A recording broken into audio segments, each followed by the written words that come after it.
कोई भी सरकार हो सबसे अच्छा काम करे, हम तो उसी को चाहते हैं अभी वोट देने के लिए। जैसे भैया का कहना था एजुकेशन पे, तो सबसे पहले जो पिछली सरकार है हमारी, जिनका क्रेडिट स्कोर ख़राब है, सबसे पहले हम उन पर कैसे ट्रस्ट करें। बिहार में जो भी सरकार अभी तक बना है, हमेशा दो लेवल का सरकार बना हुआ है। बता दीजिए कि लास्ट 20 सालों के अंदर एक शिक्षक बहाली हुई है क्या बिहार में? आज देख लीजिए कि जो हमारा मेंबर ऑफ लेजिस्लेटिव हैं, जो विधानसभा में काम करते हैं, उन्होंने अपनी सैलरी 35% इंक्रीमेंट कर लिया।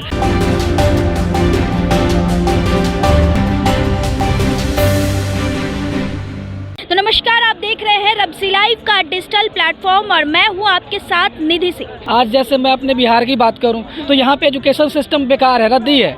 इवन आप प्राइमरी स्कूल का ले लो, मिडिल स्कूल का ले लो, हाई स्कूल का ले लो, इस बार क्या बात कर रहे भैया? इस बार अगर गवर्नमेंट टीचर्स की बात करें तो अच्छे लोगों को बहाली किया गया है और टीचर्स में काफी अच्छा परचम भी लगा आप मेरे से बता दीजिए कि लास्ट 20 सालों के अंदर एक शिक्षक बहाली हुई है क्या बिहार में?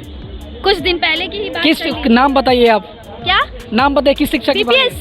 बीपीएससी ने शिक्षक की बहाली नहीं किया है। मैं आपको बता दूं कि एक्चुअली मैं लीगल फील्ड से हूं, I am legal analyst and I am working for the USA.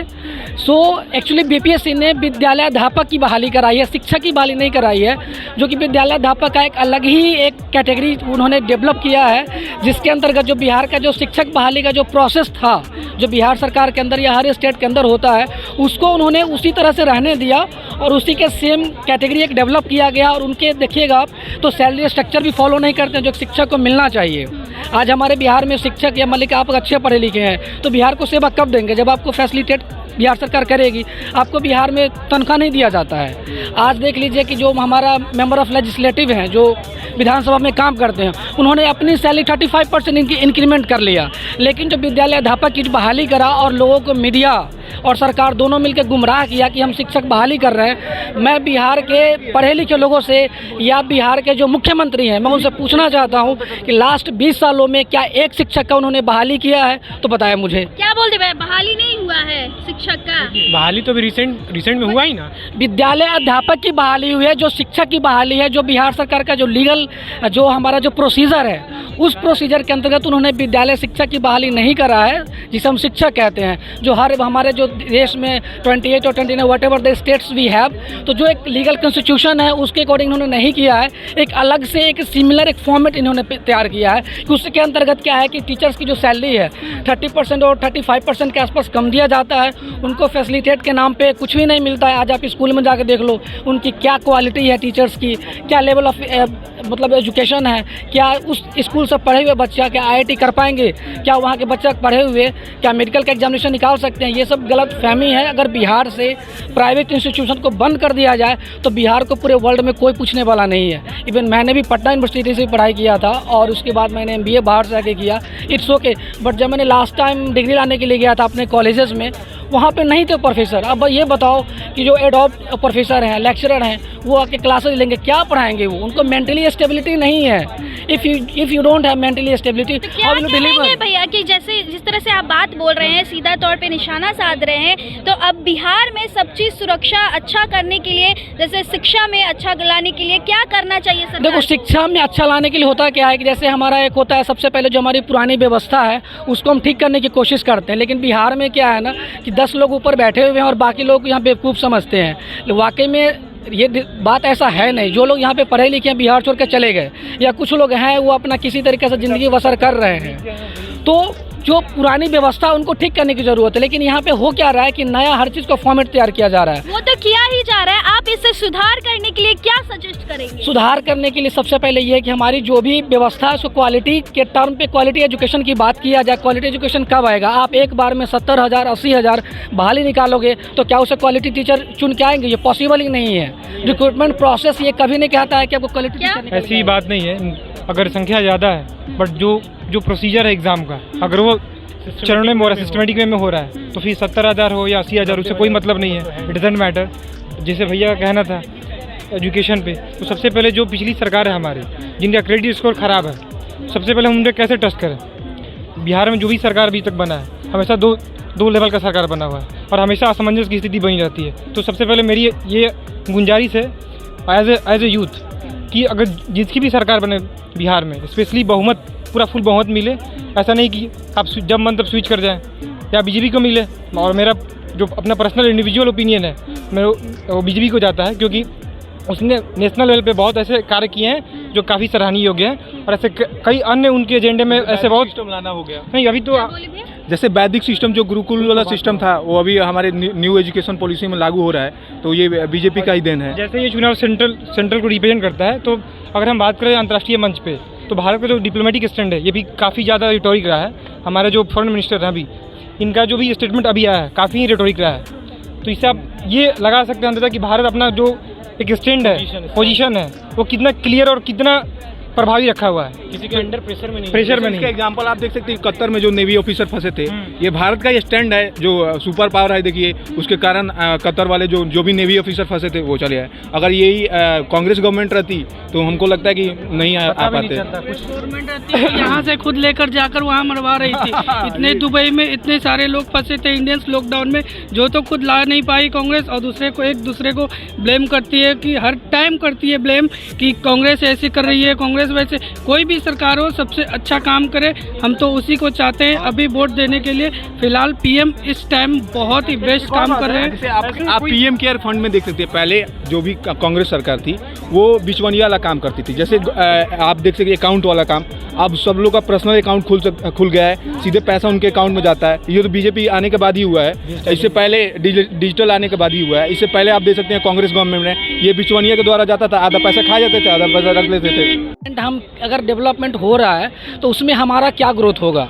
जैसे अभी उन्होंने बोला कि वैदिक शिक्षा हमारा जो बीजेपी है वो लाने जा रही है, लाने की कोशिश कर रही है।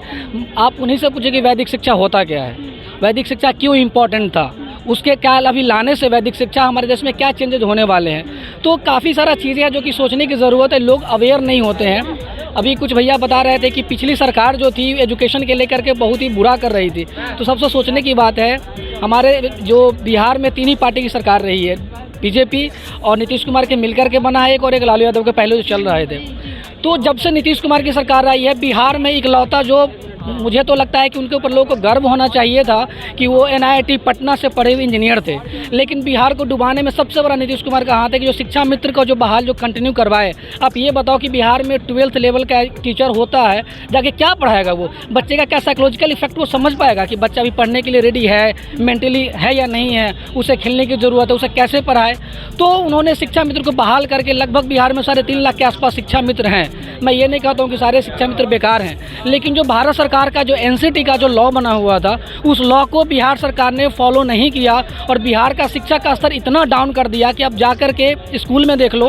देखो लोग अभी कहते हैं, मैंने न्यूज़ पे देख रहा था कि बिहार के जो टीचर हैं, शिक्षा मित्र, वो कहते हैं कि मैं पढ़ाता हूँ तभी तो 12th में और 10th के अच्छे रिजल्ट आते हैं। मैं उन्हीं से पूछना चाहता हूँ कि प्राइमरी टीचर क्या 10th के बच्चों को पढ़ा पाएंगे, क्या 12th के बच्चों को पढ़ा पाएंगे? तो ये पता नहीं, मुझे तो ऐसा लगता है कि यहाँ के सरकार के साथ साथ यहाँ के शिक्षक भी जुमलेबाज हैं, जो अपनी पढ़ाई बच्चों को सही से नहीं करा करके और पता नहीं किस फील्ड में गए हुए हैं। तो कहीं ना कहीं उनकी गलती तो मैं नहीं मानता हूँ कि 12th स्टैंडर्ड के जो माइंडसेट है उनका क्या हो सकता है। लेकिन एक नीतीश कुमार जो NIT से पढ़े थे, इंजीनियर थे, उस टाइम में मायने रखता है।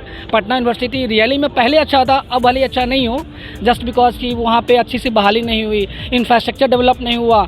मैं भी वहाँ पे पढ़ता था तो वहाँ पे कंप्यूटर नहीं था पूरे कॉलेज में, बट इंस्टेड मैंने प्राइवेट इंस्टीट्यूशन से कंप्यूटर कोर्सेज किया, then I completed my degree. तो बहुत सारा प्रॉब्लम है जो कि ग्राउंड लेवल पे देखने की ज़रूरत, लेकिन यहाँ के लोग अवेयर हैं लेकिन कोई क्वेश्चन नहीं रेज करते। यहाँ के जो MP हैं, MLA है, आप देख लो हमारे बिहार में लोकसभा के 40 सीट है, 40 के आसपास सीट है, आई एम नॉट रॉन्ग, तो 40 सीट है, इट्स ओके। तो आप ये देखो कि गुजरात में जाके देखोगे तो वहाँ पे 40 सीट नहीं है। तो बिहार का रिप्रेजेंटेटिव लोकसभा में 40 लोग बैठे हुए हैं, जितना कि वहाँ के जो आप गुजरात का देख लो, हरियाणा का देख लो, हरियाणा में मोस्टली 20 के आसपास लोकसभा सीट होगा। तो 20 लोग मिल करके इतने फंड लेके चले जाते हैं हरियाणा में, जिसका कोई जवाब नहीं है। बिहार में 40 लोग के भी कुछ नहीं कर पाते हैं। तो कहा जाता है कि अरे मरे हुए लोगों को जिंदा रहने से बढ़िया कि उसे घाट पर जला दो। अगर किसी को जुबान में आवाज़ नहीं है तो जिंदा रह के क्या करेगा? मरने का मतलब ये नहीं होता उसका सांस रुक जाना। मरने का, बहुत सारे फिलोसफर ने ये भी कहा है कि मरने का मतलब वो होता है कि आप जिस दिन सच को सच कहना भूल गए, अपनी आवाज़ उठाना भूल गए, अब समझिए आप मर गए, आप जिंदा है, किसी काम के नहीं है आप। अब सोच के देखिए कि 40 MP बैठे हुए हैं वहाँ पे दिल्ली में, क्या करते हैं बिहार के लिए? एक यूनिवर्सिटी का नाम बता दीजिए जो बिहार में जो कंट्री लेवल का होगा। वर्ल्ड तो भारत में ही नहीं है यूनिवर्सिटी, तो कंट्री तो पूरे हम देश की बात ही नहीं करेंगे। आप ही बता दीजिए कौन सा यूनिवर्सिटी है बिहार में जो कंट्री लेवल का हो? कौन सा हॉस्पिटल है बिहार में जो कि कंट्री लेवल का हो? आज हमारे साथ ट्रेन में जाके देख लीजिए, 10-20% पब्लिक सिर्फ और सिर्फ जाते हैं ट्रीटमेंट कराने के लिए दिल्ली में। क्यों जाते हैं? जस्ट बिकॉज कि वहाँ का स्टेट गवर्नमेंट, मैं ये नहीं कहता हूँ कि बहुत अच्छा है, but whatever the status of the Delhi government in compare to others, it's almost good. तो वहाँ पे क्या है कि सारे हॉस्पिटल्स जो हैं फंक्शनिंग करते हैं, वहाँ के डॉक्टर्स टाइम पे आते हैं, फंक्शन करते हैं। मैं जिस विधानसभा क्षेत्र से बिलोंग करता हूँ, लोकसभा क्षेत्र से बिलोंग करता हूँ, आप वहाँ पे चले जाइए, आपको डॉक्टर नहीं मिलेंगे। 1-2 डॉक्टर जो अगर हाल फिलहाल में आए हैं वो भी पता नहीं वो क्या बोलते हैं, वो टेम्प्रेरी बेसिस पे आए हैं, वो MBBS किए हुए हैं। आप ये बताइए कि MBBS डॉक्टर के यार कितना नॉलेज हो सकता है, कितना नॉलेज हो सकता है भाई? वो ग्रेजुएट किया हुआ है MBBS से, क्या नॉलेज होगा? आप एटलीस्ट MD को तो रखो जो सारे कम से कम स्पेसिफिक किसी इलाज कर सके। आप कॉमन डॉक्टर, आप फिजिशियन रखे हो, आप बेचारा जो हार्ट स्पेशलिस्ट है, हार्ट का प्रॉब्लम है, अब वहाँ पे विधानसभा में मान लो हमारे पटना से बिहार के जो डिफरेंट डिस्ट्रिक्ट है, वहाँ से पटना आने का क्या व्यवस्था है? क्या नीतीश कुमार अभी कह सकते हैं कि बिहार के किसी भी कोना से 2 घंटा में हम पटना ये PMCH में हम लोगों को ला सकते हैं पेशेंट को? इनकी फैसिलिटी अभी यही फैसिलिटी देने के लिए तो वो मैरिन ड्राइव का निर्माण किए हैं। देखो, मैरिन ड्राइव बना या कुछ ही बना, डजेंट मैटर। अब कुछ बनाओ नहीं बनाओ, फ्लाइट से लाओ पेशेंट को, मैटर ये करता है कि हमारी ज़िंदगी 60 साल की होती है। हम 60 साल में अपने ग्रोथ का क्या लेवल देख सकते हैं? हमें तो जुमला दिया जा रहा है कि हमारा देश विश्वगुरु बन गया। किस क्षेत्र में विश्वगुरु बन गया? हमारे यहाँ बच्चों को पढ़ने के लिए स्कूल नहीं है, हमारे पास बच्चे के लिए किताब नहीं है, बच्चों को बैठने के लिए डेस्क नहीं है। आप माइक उठा के चले जाओ, बिहार के किसी भी स्कूल में चले जाओ, गवर्नमेंट स्कूल की बात करता हूँ, वहाँ पे जाके देख लो टीचर को बैठने के लिए चेयर नहीं है। आज के पाठक उछल रहे हैं, मैं ये कर दिया, मैं वो कर दिया। भाई तुम क्या कर रहे हो? क्वालिटी एजुकेशन के लिए क्या कर रहे हो? आज भी टीचर स्कूल के टाइम पे रोड पे घूमते हैं बाइक लेकर के, खेत में जाके खेती करते हैं, गाय चराते हैं। क्या मतलब बनता है? आप अभी इतना बोलते हैं कि हम डेवलप कर गए, टेक्नोलॉजी में डेवलप कर गए। आज आपके स्कूल में थंब इम्प्रेशन लगा के बायोमेट्रिक लेने का फैसिलिटी नहीं है। 2024 चल रहा है, लोग साइन करते हैं, 2 दिन पहले का साइन कर देते हैं, 2 दिन बाद का साइन करते हैं। तो the way the people are treating the Bihar और the way the people are working for the Bihar, it's not seems like to be develop in coming future. तो पीपल को, जो लोगों को क्या है ना कि अच्छे से बेहतर सोच के साथ अपना वॉइस रेज करना पड़ेगा गवर्नमेंट के अगेंस्ट में। गवर्नमेंट किसी की हो कोई फ़र्क नहीं पड़ता है, लालू का हो, नीतीश का हो, किसी तीसरे का हो, चौथे का हो। फ़र्क तब पड़ता है कि हमारे जीने का स्तर कितना अच्छा हो रहा है, हमारे खाने का स्तर कितना अच्छा हो रहा है। आप सबके पॉकेट में मोबाइल है, मैं सबको यहाँ पे बोलूँगा लाइव प्रैक्टिकल कर लो, आप मोबाइल निकाल करके।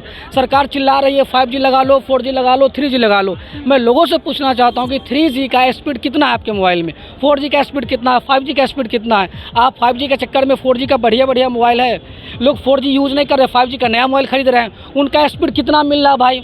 तो भाई इतना 2 Mbps का स्पीड नहीं मिल रहा है। बताओ, अब लोग 4G में है, जो 4G का जो क्राइटेरिया है वो उससे बेहतर है, तो लोग 5G पैसा इन्वेस्ट कर रहे हैं। तो कहीं ना कहीं जो सरकार है, आप रात दिन मेहनत करते हैं, ब्लड जलाते हैं, पैसा कमाते हैं, और आपका पैसा गवर्नमेंट ही आपको बर्बाद करवाती है। अभी आपने देखा होगा इलेक्ट्रोलर जो बॉन्ड के चक्कर में कितना बड़ा भी मामला हुआ है। तो मैं समझता हूँ कि अंग्रेज़ों ने देश को जितना नहीं लूटा है, उससे ज़्यादा हमारे भारतीय ने लूटा है। क्या भैया, आप क्या बोलेंगे? जो भैया बोल रहे हैं उससे सहमत हैं? नहीं, हम पूर्ण सहमत हैं इनके बात से। खाली हम लोग को चाहिए जो क्या कहते हैं, जो ये इलेक्ट्रॉन बॉन्ड पर जो बोले, हाँ। तो ये होना चाहिए, ये सभी के लिए होना चाहिए। जो आपके सहमति में अंकल भी नहीं, इलेक्ट्रोल बॉन्ड अच्छी बात है, होना चाहिए, क्योंकि देखो लोगों को लॉजिकली सोचना चाहिए। लोग मुझे कह दे कि आप अच्छे लगते हो, इट्स ओके, उनका सोचना हो सकता है अच्छे लगते हैं, बट द थिंग कि किस ग्राउंड से अच्छे लगते हैं, किस बेसिस पे अच्छे लगते हैं, ये इंपॉर्टेंट है। ये सवाल जाता है, यहाँ अगर ये सरकार आता है तो उसके पीछे लग जाता है, वो सरकार आता है तो उसके पीछे लगता है। इसी में जो है हम लोग पिछड़ करके जो है पीछे ही चले जा रहे हैं। वो दोनों को अपना अपना जो कुर्सी पर जाते हैं, अपना अपना बचाने के चक्कर में हम लोग पीछे हो जाते हैं। मैं तो लोगों से यही कहूँगा कि आपके एरिया में विकास चाहिए, आप मुख्यमंत्री के पीछे मत भागो, प्रधानमंत्री के पीछे मत भागो। अगर आपको भागना है तो एक मुखिया के पीछे भागो, आप अपने विधायक के पीछे भागो, आप वहाँ के जो MP हैं उनके पीछे भागो। एक मुखिया के अंदर इतना पावर होता है, समझ लो पंचायती राज व्यवस्था लाने का मतलब यही था कि हमारा जो देश है वो पूरे वर्ल्ड में 7-8 रैंक रखता होगा एरिया के दृष्टिकोण से, पॉपुलेशन में तो सेकंड फर्स्ट कह लो जो भी है। तो इसको इसीलिए पंचायती राज व्यवस्था लाया गया था, ताकि हर पंचायत को एक कंट्री की नज़र से देखा जाए। वहाँ का जो मुखिया हो एज अ प्राइम मिनिस्टर काम करे, फंक्शनिंग करे, उसके पास इतना राइट दिया गया है, अपने आसपास का जो पंचायती स्कूल है, पंचायती व्यवस्था है, उसको सही करे। आज आपने कितने बिहार में देखा हो कि विधायक को पकड़ के लोगों ने पीटा? ऐसा क्यों नहीं करते हैं? विधायकों को पीटना चाहिए, विधायकों से क्वेश्चन पूछना चाहिए, MP से पूछना चाहिए। आज हमारे कितने विधानसभा में हॉस्पिटल, देखो हॉस्पिटल आपको दिख जाएगा, बिल्डिंग दिख जाएंगे, लेकिन उसमें डॉक्टर नहीं है। बताओ किस काम का है? अभी बिहार में एक आया जो जमाबंदी को सही करो, क्या पटल पर आया, वहाँ वो नहीं आया, लेकिन यहाँ कानून बन गया, रजिस्ट्री रुक गया रहती, लेकिन यहाँ अभी तक वो पटल पर नहीं आया, जो वहाँ कैसे काम होगा। तो बहुत चीज़। तो यह थी आम जनता की राय जो हमने आपके सामने बखूबी रखने का प्रयास किया है। तो ऐसे तमाम अच्छी खबरें के साथ जुड़े रहे हमारे चैनल रब्ज़ी लाइव का डिजिटल प्लेटफॉर्म। बहुत बहुत धन्यवाद।